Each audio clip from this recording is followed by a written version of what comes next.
a good ball played in for Tony Morley. Oh, he missed it! It is! Peekaboo! Villa in the lead!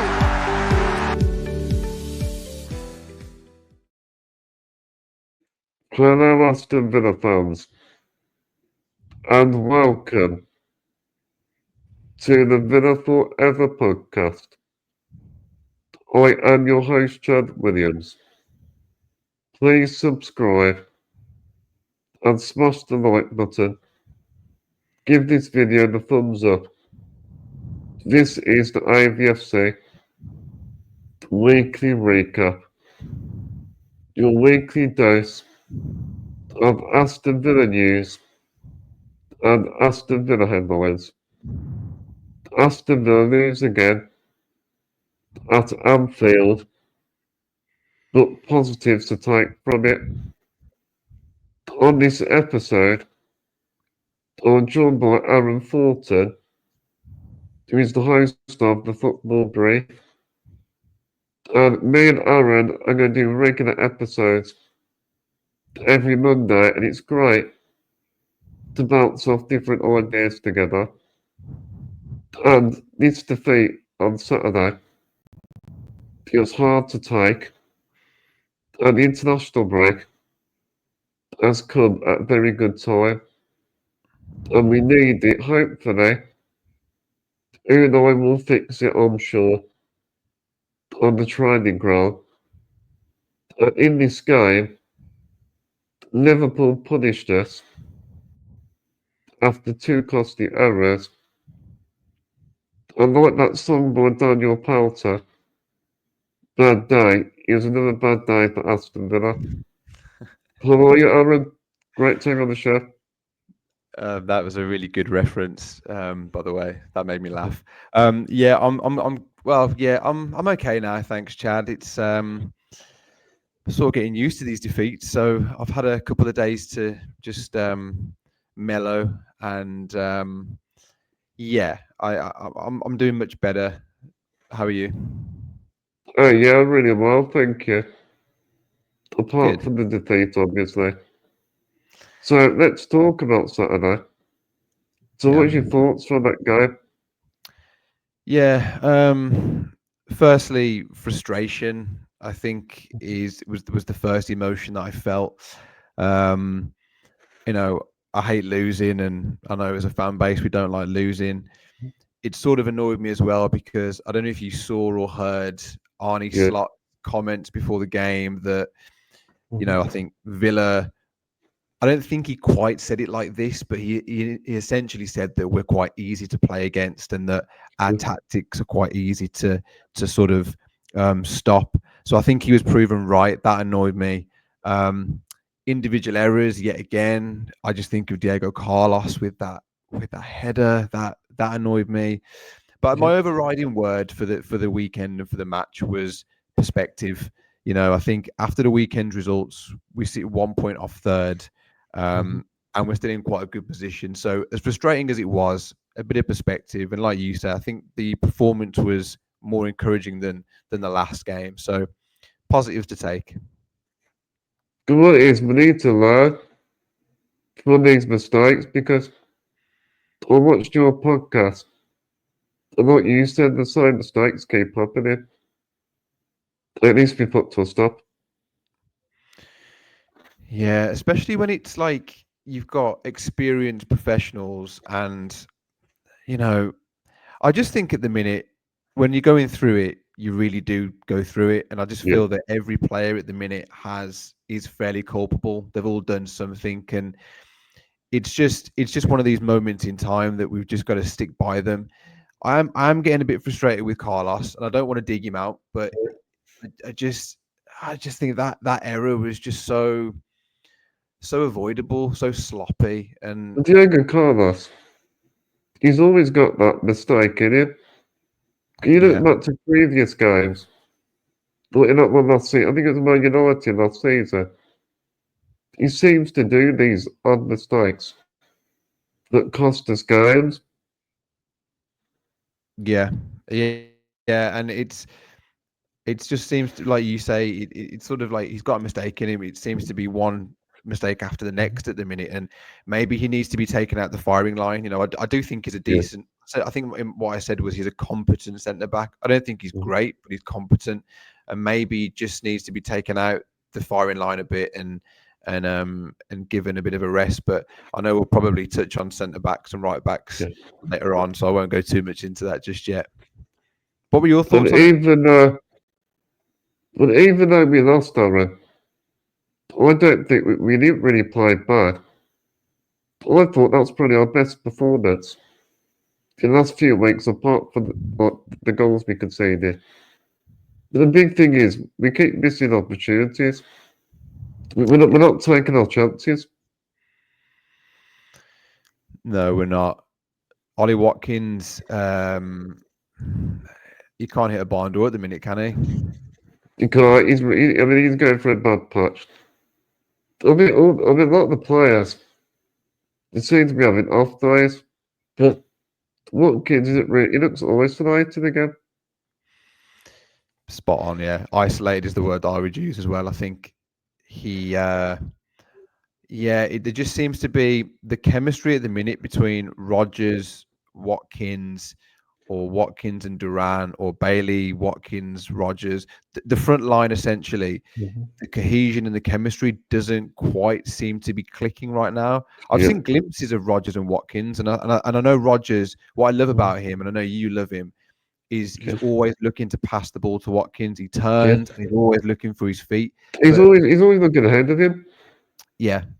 He just seems to be lacking a bit at the minute, though. And like you say, that then isolates Watkins somewhat, and he doesn't seem to be able to get into the game as much as we want him to. So we can't affect it like we want him to. So frustrating to say the least. And there's no sort of intensity. And we've lost that creativity, that spark. Yeah. Duran came on, and Duran was pressing straight away, and Watkins, that's sort of his bread and butter. We used to Watkins pressing from the front, and I know he still does, but I just feel like whether he's been told not to as much, but when Duran came on, he was really, really running at defenders. And I know you don't want to waste your energy too much, so there's an argument to be had, but I just feel that, I don't know, there's just something a bit off at the minute, and as a team, we're not pressing like It's not really clicking. It's not. Things not quite right. No, it's not. So, but overall, I think, like you say, I think it's the level of performance was better. So there's a bit of perspective to be had. We're sort of getting out of this rut slowly but surely. So I don't want to be too negative, but it's just tough times at the minute after all the glory that we've been used to. Yeah, it's something what we're not used to, especially Unai Emery. But in the game now, I think we moved the ball quite well. Rodgers drove at Liverpool. I think he worked very hard. He got some good positions. But Rodgers, that chance he had, it went more, and he should have scored. He should have, yeah. There was a couple of chances like that, wasn't there? That one springs to mind. I also thought, until he got injured, I thought Ramsey was really good. I thought Ramsey was he was one of our best players on the pitch. Yeah, I thought between him and Rodgers, they just looked really. Maybe Ramsey more so, actually, just looked like more of a threat going forward, like always looking to make things happen. And I thought defensively as well, he was really doing a good job getting back and tracking. And it's a shame that he went off injured.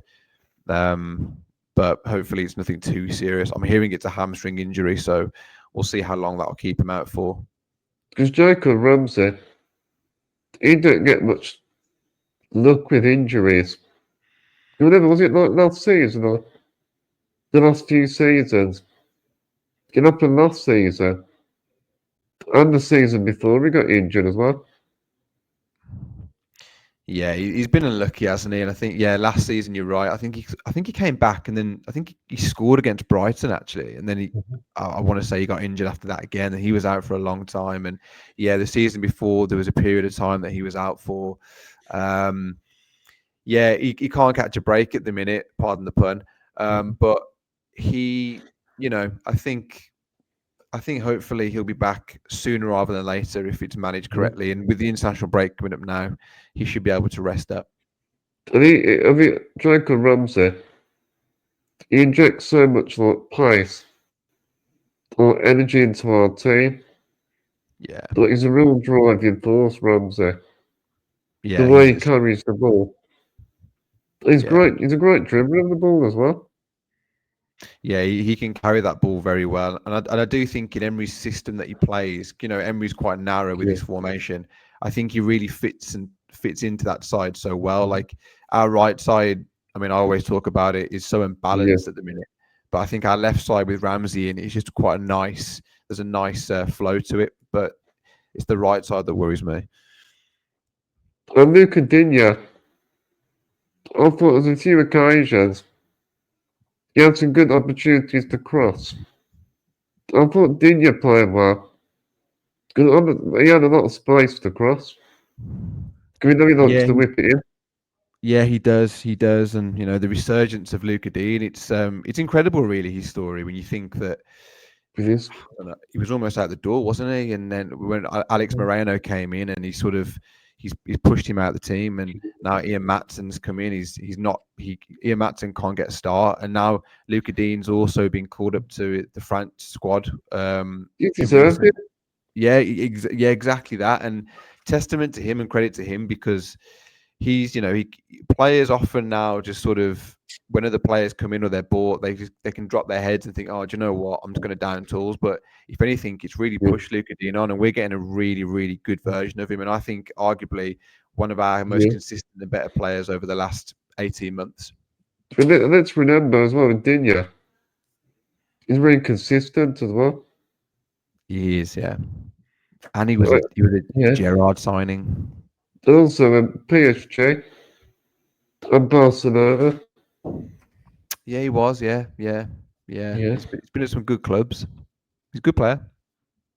And also, I think with Liverpool, I want to talk about the corners. Yeah. We looked exposed. I don't get why actually we overcommitted.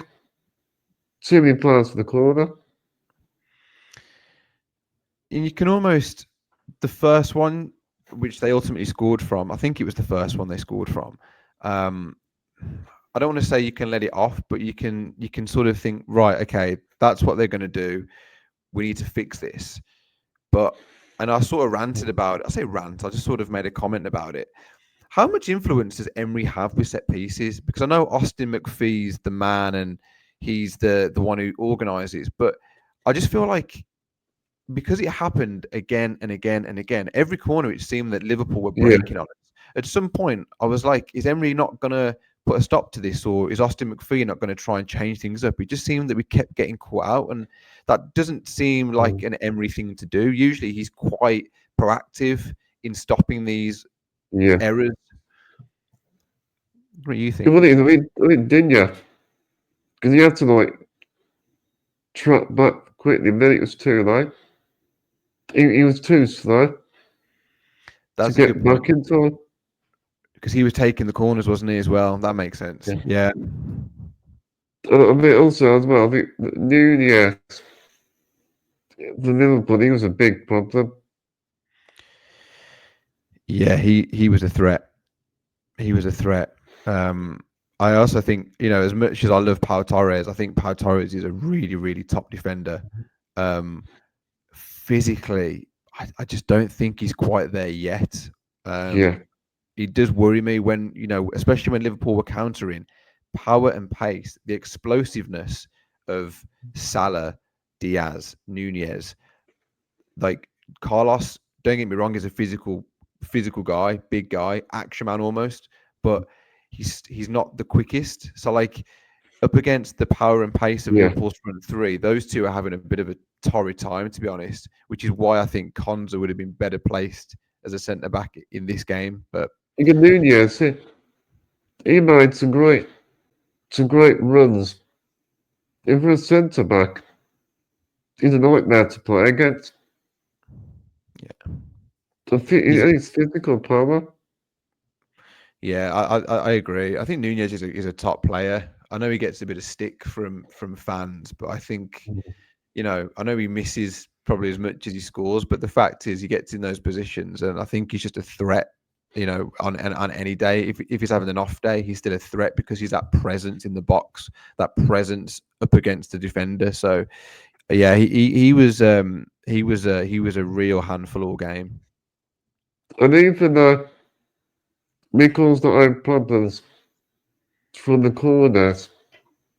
Also, we was a big threat from corners. With Austin McFay, he's always up on the touchline shouting. He reminds you of Jesus.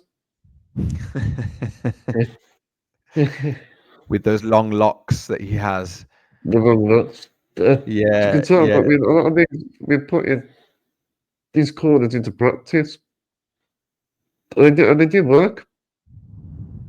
No, we had that one, didn't we? Oh, no, Anana. no, a good chance, yeah. Yeah, did he hit the post? I know he connected with it and had a Yeah. good header. But yeah, I just want to see a bit more creativity because what I find is like we'll Yeah. do the same set piece routine for like 4 or 5 in a row. It's like why Yeah. don't we just try one thing? If it doesn't work, let's do something else. It's like there was that game, was it Tottenham or Bournemouth, where we kept hitting the front post and it wasn't working. Yeah. It's like just let's change it now, guys. But And man, we could score because was one of them Dinya or something. Look, he put it in. He was quite a good corner. I don't know which yeah, one it was. Yeah. So yeah. that No, was he put, a lot of score there. yeah, And also, I want to talk about that Mo Salah. The man's price is difficult to deal with, but he's a born goal scorer. He always scores. Look, he's a natural goal scorer. he is yeah. I mean, he's always been great, hasn't he, for Liverpool? Mhm. And there was the argument that last year is this the Yeah. end of Mo Salah? But this season, wow, he's some specimen, isn't he? He's in such good shape. He's Good always nick. consistent. Yeah, no, he's a threat. Quick story about Mo Salah.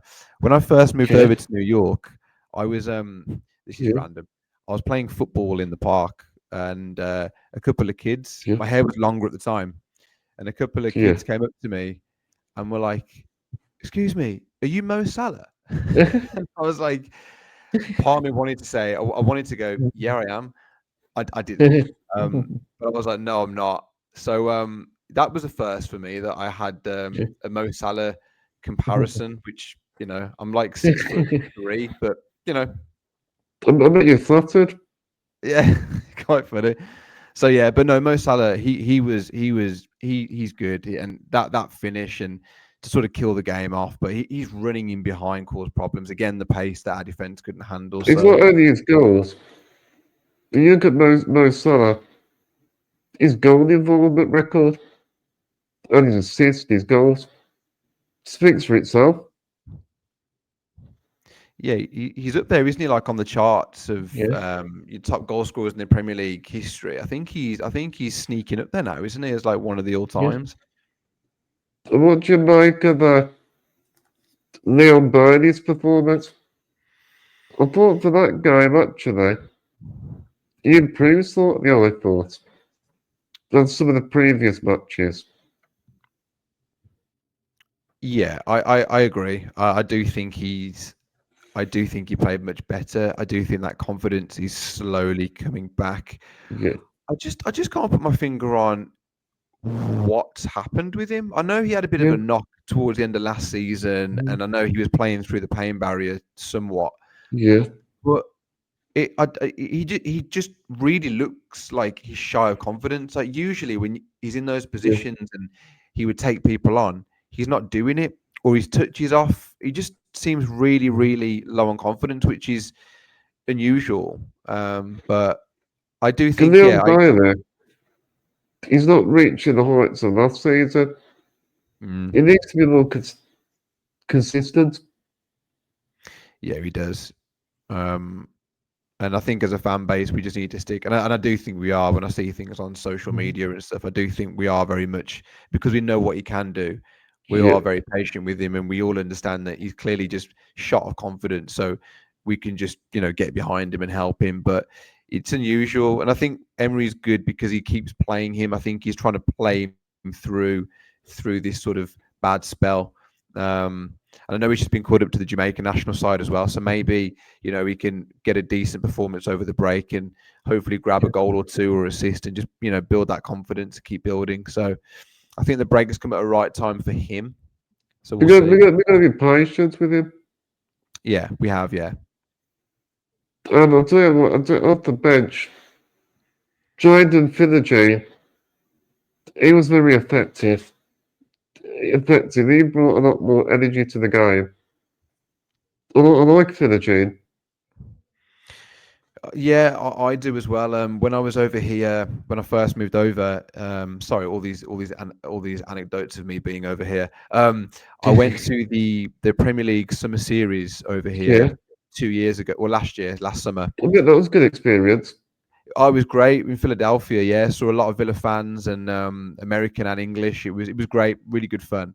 But in that game against, I think it was Fulham we played in the friendly, Philogene stood out by a mile. So I was really gutted when we sold him, because I thought, oh, what? Like, this guy's got talent. So when we then bought him back, I was very happy. He's definitely a work in progress. I do think there was a couple of times against Liverpool he was holding on to the ball a bit too much. Like, I don't know whether that's the Championship levels and the Premier League levels where you think you've got more time than you actually have.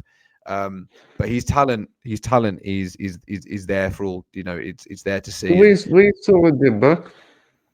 Hull City. Remember, we let him go, didn't we? Yeah.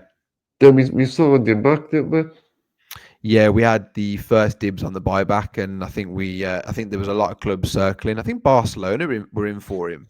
I don't know whether that was the agent just putting that out there or that was actually true, but I think there was a couple of decent clubs in for him. But obviously, he knows Villa, and Unai sold him the dream and sold him the project. So he's very confident, but he actually played against Bayern Munich, and for him that would be amazing.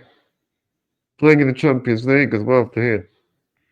Yeah, he was outstanding in that game. Arguably the man of the match, actually. That was a shock inclusion in the starting lineup, wasn't it? No one expected him to start, and he pulled out this defensive wing back masterclass against one of the best wingers or best defenders, in Europe, arguably the world football at the minute. So, yeah, no, I still think there's a lot of work to be done with him, and unfortunately, he's playing in a team that's shot of confidence, but he was good.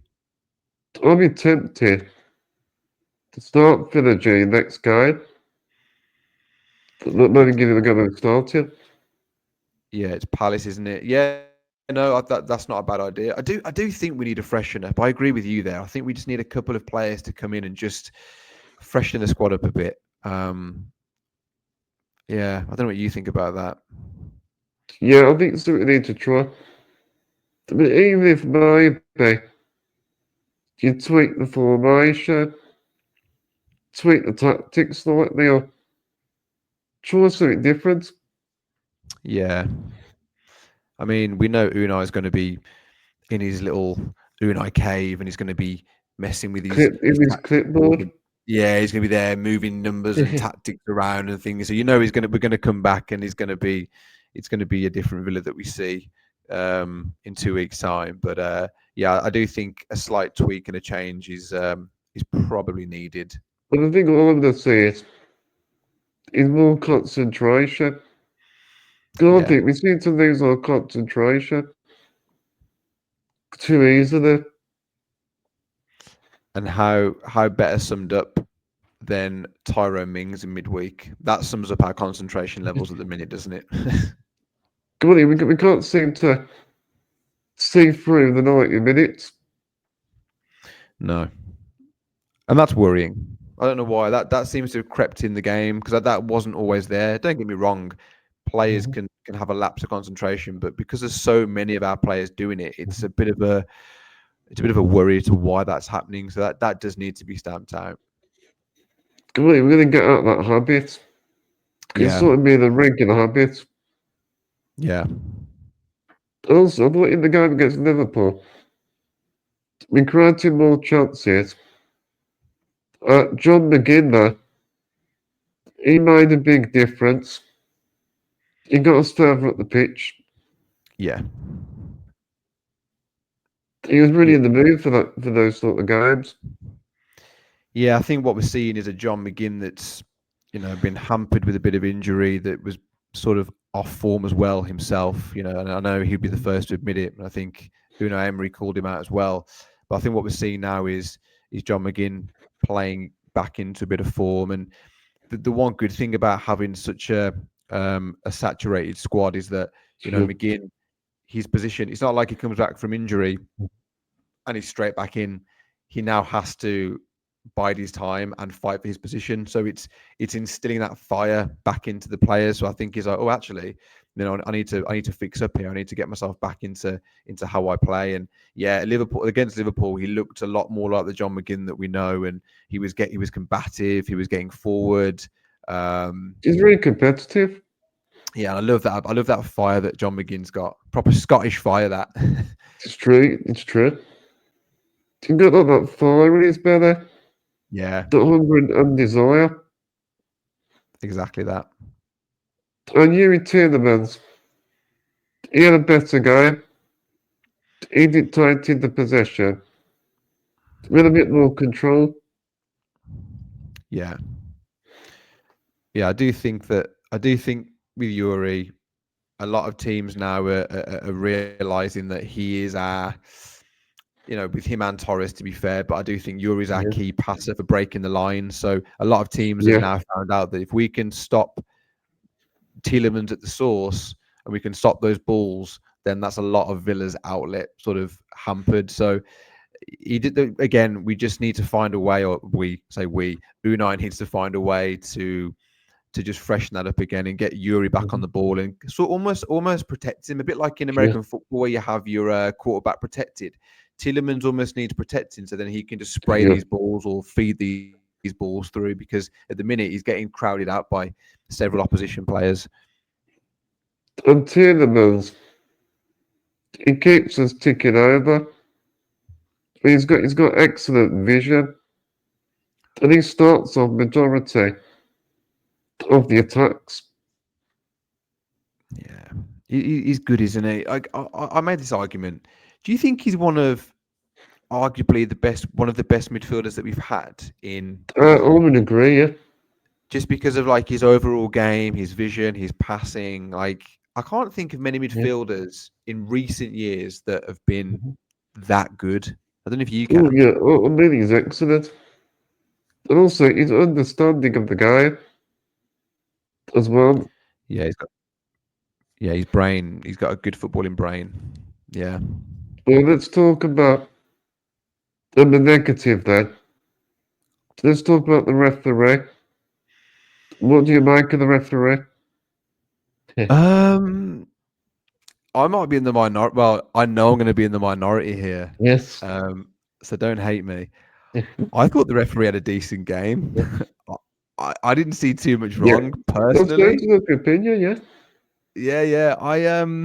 The first half at least, I think what with me, I'm still sort of scarred from the Bournemouth game where we had that referee. I forgot who refed, but every little thing was a yellow card. He was so card happy. And I like to watch the game, and I like to see it flow. I like little challenges here and there just to be let go in the game to carry on. So I sort of felt that we had two ends of the spectrum from Bournemouth to then Liverpool. It was David Coote, wasn't it? And I thought he let quite a lot go. And I even thought for Liverpool, for their goal, it was quite good because it meant Bailey stayed on the pitch. And I don't know. I don't want to fall into this because we're playing badly at the minute. I don't want to fall into this excuse culture of it's the referee's fault. Excuses, yeah.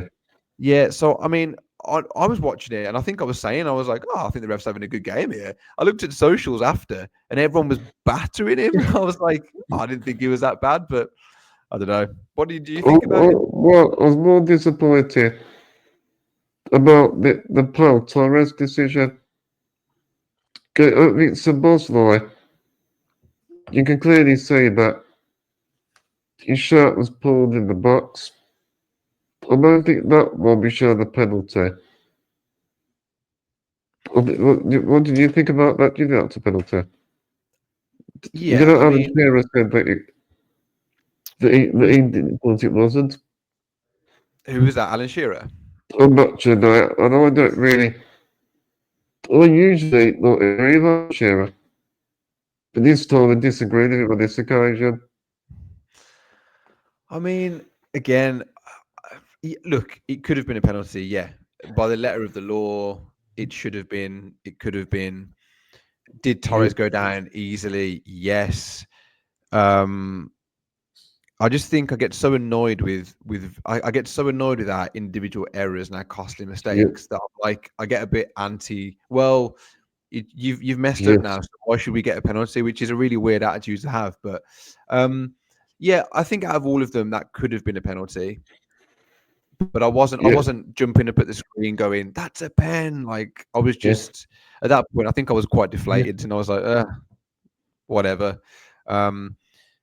I don't know. I thought, yeah, the two penalty shouts for Torres weren't really. I thought Watkins dived for his as well. If I'm being honest, He went down too easily. yeah, I thought Watkins that's not went you. down, yeah. That's not you, Watkins. You're definitely struggling at the minute. If you're Well, the trying to, first one, that was definitely not a penalty, the Watkins one. nah. The Torres one, we might have got one. In some games, it might be given. It might not have been. I think it's one of those ones, I think. Yeah, again, it's referees. It's their discretion, isn't it? And I don't know what VAR does really, to be honest, anymore. How that's not been like the shirt pull, like you say, the letter of the law, that should have been a penalty. So how VAR doesn't look at it and go, well, that's a foul, so that's a shirt pull. We were robbed. So yeah, I'd give that one. I won't be too. I think that one should have been a penalty, but the others, nah. I mean, then the bookings as well. I thought the bookings were unfair on some of them. Because like Villa got booked on a few occasions, but then Liverpool, they did the same and didn't get a booking for what they did. Yeah, that inconsistency that annoys me. But I think, do you know, at the minute that I'm used to it. That's just unfortunately, Chad. That's the standard of refereeing in the Premier League at the That's minute. what it is these days, It's been compounded further by us being in the Champions League and seeing how, don't get me wrong, there's some suspect refs in the Champions League as well. But I do feel that decisions are made a lot quicker, a lot fairer. There's no grey area. It's black and white. It's done. It is or it isn't, and they move on. Whereas in England, in the Premier League, it's all very bitty and it takes time, and referees don't quite know if they're coming or going. And I'm just used to it, so I wasn't that surprised, if I'm being honest, that we didn't get. But at the end, I think we deserved to lose that. Yeah, The better team won. Liverpool won. Simple as that. 100%. Yeah, I agree. Yeah. Let's talk about another talking point. So Matty Cash didn't start the game at the weekend. So do you think Matty Cash should start the next game? And what do you make of Esri Conson playing at right back? See, first part, yeah. I mean, if Matty Cash is fit, then yes, I think he starts right back. I think Konsa's our best centre back. I think our best all-round centre back. I think Pau Torres has qualities. His passing, his vision. I think he's better. I think Carlos is physically stronger. But I think Konsa encapsulates all of that. I think he's got all of the traits and he's a better all-rounder. So ideally, Konsa plays centre back, Matty Cash at right back. I'm not mad on. I'm not one of these fans who doesn't like Konsa being right back. I think there are games where it's needed. I think he's good. I think he's competent. He can adapt to it. Yeah, I just don't think. Yeah, I think I much prefer having a right back. What's happened to Nedeljkovic? Where's he at? Well, I don't know the other guy. Was he in the Carabao Cup? Against Crystal Palace, he started. Oh yeah, he But did. the thing is, though, I do think that maybe he should start more games. 'Cause I do like the Djokovic. He really likes to get forward, the Djokovic. Yeah, and I don't think I've seen enough of him to. I mean, obviously Emery sees him every day, so there's clearly Yeah. something that he maybe doesn't fully Maybe grasp. he don't see something, doesn't. Possibly, yeah. But to answer your question, I think Matty Cash, if he's fit, he starts at right back, and I think you put Konza in, you take Carlos out. Yeah, Carlos, I'm not going to keep ranting about him because he has frustrated me, but I just yeah, think he just doesn't need to be there right now. yeah, There are games where he's needed, but he's just too physical. Like, do you know? Did you yeah. see him in the Liverpool game? There was a I moment did, where, yeah, like, at the start of the match, I think it was Nunez actually, or was it Salah? I yeah. don't know. His hands are all over him in the box, and he That's sort of it. gives like a little push, and it's like, why are you doing that? Like that's you're risking you're at risk then of getting of conceding a penalty. Yeah. Just calm down, like. So yeah, that's my thought. What do you think about the right Well, back situation? well, I think it proves by stats that defensively we are better with Martin Cash at right back Okay. and with Konsa playing alongside Paul Torres.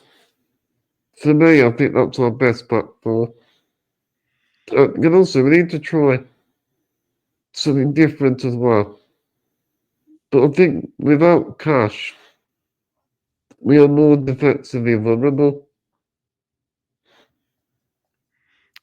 I agree. They're really good stats actually, Chad. I didn't realize that. I didn't know that we were actually better defensively with him in the side. So I mean, the stats speak for themselves, don't they? I think that. And I know he gets a lot of stick, Matty Cash, but Yeah. I just think, look, can we upgrade? Is it an area that we can upgrade? Possibly, but Maybe the January window. yeah. But I think for now, I think I think he has more good games than bad games, Matty Cash. If we're being Yeah, honest on I reflection, like Matty Cash. yeah, He, same. he really gets you forward. He really wants to get forward.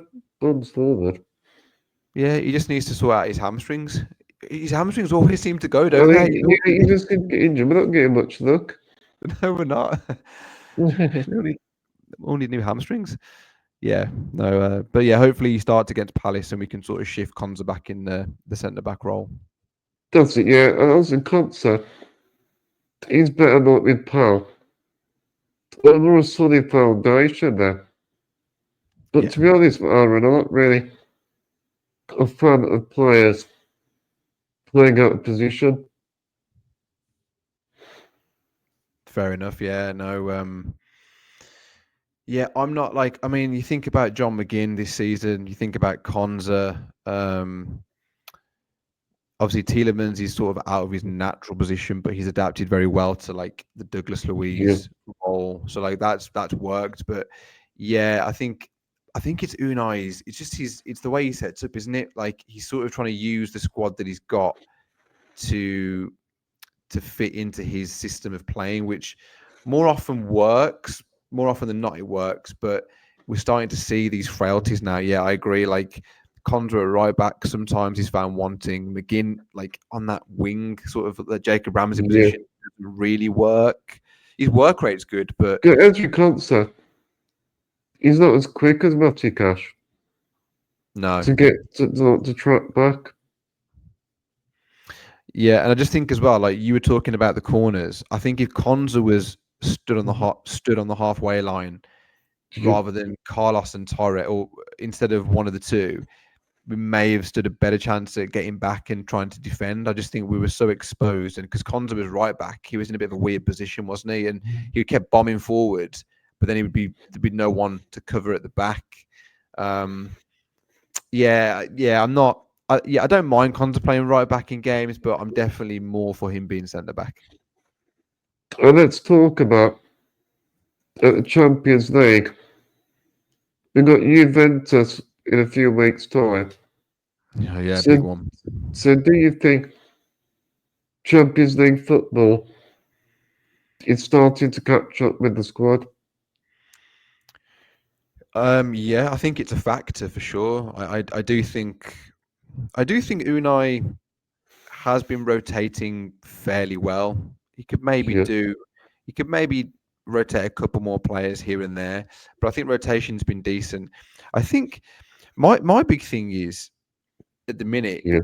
it's the international breaks that are sort of killing us or Mm. everybody because we have such an Yeah, international I squad. don't like the international breaks. Yeah, they're just same. They're just annoying. But then like players are traveling across the world, halfway across the world. You South Americans and you know some of the other players are traveling quite far, so that's impacting slightly. And I just think the games that they're playing at the minute internationally aren't really warranted. They're not needed. Yeah. So it's just sort of excess games.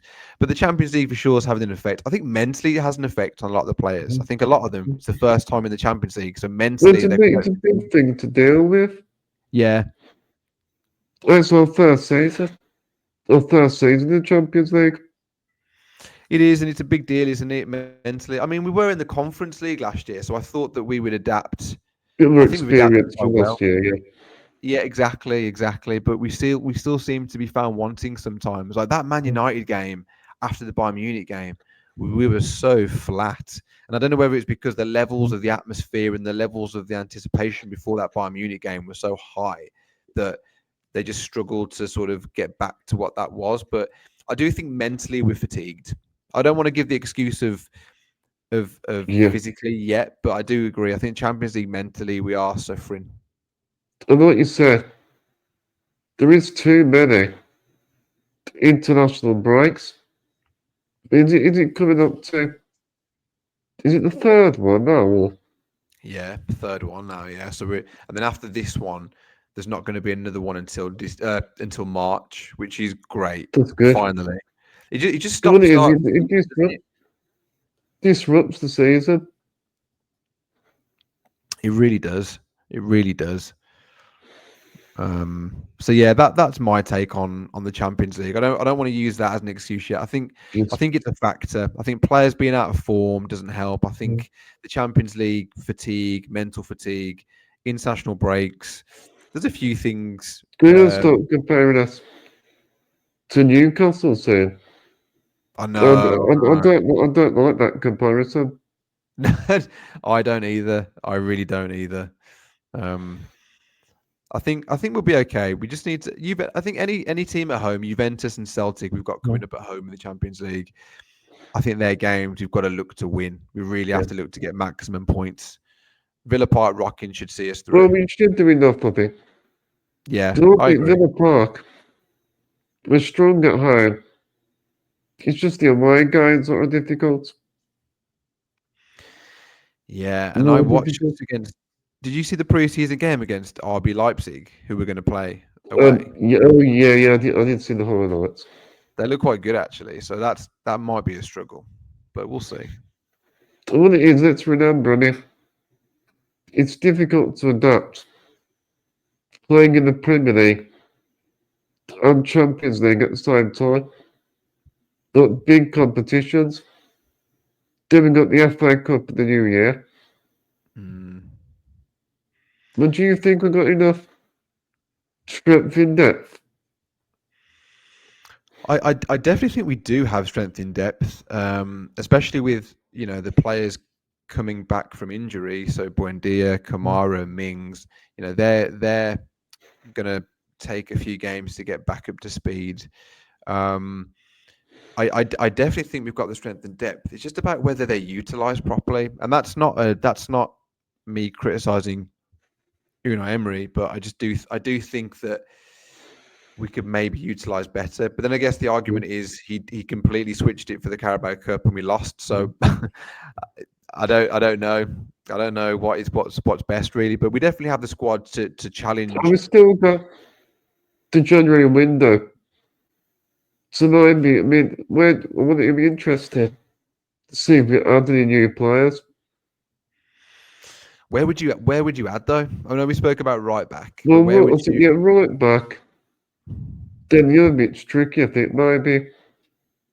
look at impact player off the bench, like maybe a support striker Yeah, I think we wanted Rodgers to be that, or, didn't we? And I or a think, winger. yeah, we're crying out for. I mean, I know we had Philogene to replace Diaby, but games How against about Liverpool, Ferran Torres? Ferran Torres, yeah, he's at Barcelona, isn't he? Yes, yeah. Yeah, he's good. He's not bad. Yeah, a winger wouldn't be bad, but Unai doesn't. I know we have wingers, but I feel like we don't utilize wingers because we're so narrow. Yeah. We don't really use them as wingers as such. So, yeah, it'll be interesting to see. And also with FFP as well. Let's not forget that little thing that sort of stops us from spending a mass amount of money, which I don't know, good or bad. Whether The thing is, we've got to trust Emery. He's very good at rotation, not rotating the squad. yeah, yeah, I think yeah, rotating the squad and just and as well, like we've got a few new players who are still getting used to his way of playing, his tactics, his systems. So I think, hopefully over the international break, those players will be learning again at Bodymore, and they'll be running through some things. And Palace is, I wouldn't say but every game is a big game, but that game against It's a Palace must win. is yeah. If we want to be challenging for top 3 four, points. 100%. Well, we're coming towards the end of the podcast, and in December, me and Michael Huggins are doing a giveaway for Christmas, and we'll be announcing the draw on the 5th of December. So how would you like to win a Cadbury chocolate hamper for Christmas? All you have to do is donate £2 or just give your page and leave the message, add me to the draw for the Cadbury chocolate hamper. You must have entered by midnight on the 3rd of December. You must be UK based only, and the hamper will be sent before Christmas. So please go to the link, and after this podcast, I'll put the link down in the comment section, in the description. So go and check that out. Well, it's been a great podcast. Thank you for having me, Chad. It's just always a pleasure to come on, and hopefully I'm not a bad omen now that I'm going to be on, and hopefully we're not going to lose every week. Yeah, after Crystal Palace, that game was a win. I'm going to get sacked if we lose. So it's been great as always, Chad, and thanks for having me. And again, your questions and your content and the podcast is amazing. So credit to you. And, well, you did a great job in your show as well. Thank you. On the Football Brief. Thank you. So if you haven't already, go and check out the Football Brief. Some great content by Aaron and Brad. Yeah. So I highly recommend our podcast. Thank you everyone for watching. If you enjoyed this podcast, make sure to subscribe. If you haven't, let's smash the like button on this video. Give it a share. And can you give us a good review on our audio platforms? Give us 4 stars on Spotify. Also, let me know your thoughts in the comment section. Well, thank you so much, Aaron, for your time. Thank you, Chad. We're going to wrap up this episode with Villa Forever and Up the Villa.